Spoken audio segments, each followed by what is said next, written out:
ये विषय बहुत गंभीर है। मैं समिति को 2-3 बातों पे ये बात बताना चाहता हूँ। तो फिर जब बाबा साहब के संविधान पे अभी रामेश्वर शर्मा जी बोल रहे थे, अच्छा लग रहा था कि बहुत ताकत से बोल रहे हैं और बाबा साहब बहुत अच्छे से जिक्र कर रहे थे, मुझे और अच्छा लगा। जब संविधान में सब कुछ है तो फिर परिवर्तन क्यों?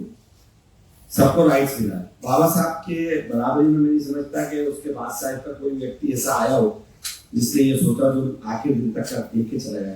तो बहुत बड़ा मॉडल कॉन्स्टिट्यूशन जिसको दुनिया ने भी अपनाया, दुनिया आज भी हिंदुस्तान के उस कॉन्स्टिट्यूशन को पसंद करती है और मानती है। अब रहा रिलीजियस बाउंड्रीज का, तो बेटा 25 और 26 दोनों हमको दी हुई, और जब रिलीजियस बाउंड्रीज है तो उनको ना छेड़ा जाए। हम लोगों का कोई बहुत बड़ा विरोध नहीं है इसमें। एक बहुत बड़ा पब्लिकली प्रोपेगेंडा खड़ा करा जा रहा है कि बहुत मुस्लिम्स को बहुत तकलीफ है और मुस्लिम बहुत परेशान है। मुस्लिम को तकलीफ नहीं है, तकलीफ इसके बैकग्राउंड में जाना पड़ेगा।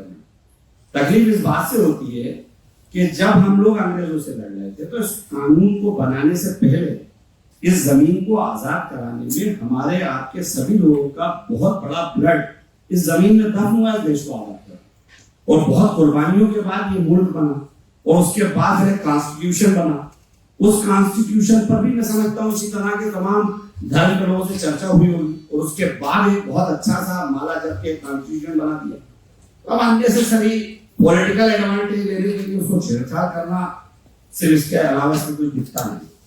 आप कहते अभी जिक्र कर रहे थे, मान लीजिए कि इंदिरा जी ने बहुत कहा था, तो भैया इंदिरा जी ने कहा था तो मोहन यादव जी ने अभी क्यों वापस ले लिया?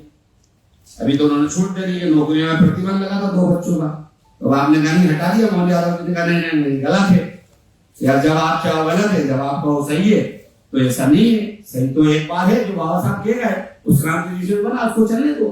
फिर आप कहते हो कॉमन सिविल, आप ट्राइबल को अलग करते हो, तो ट्राइबल को जब हम अलग कर देंगे तो फिर हम अपने आप को वहीं वापस ले आए कि कॉमन सिविल कहाँ बचा?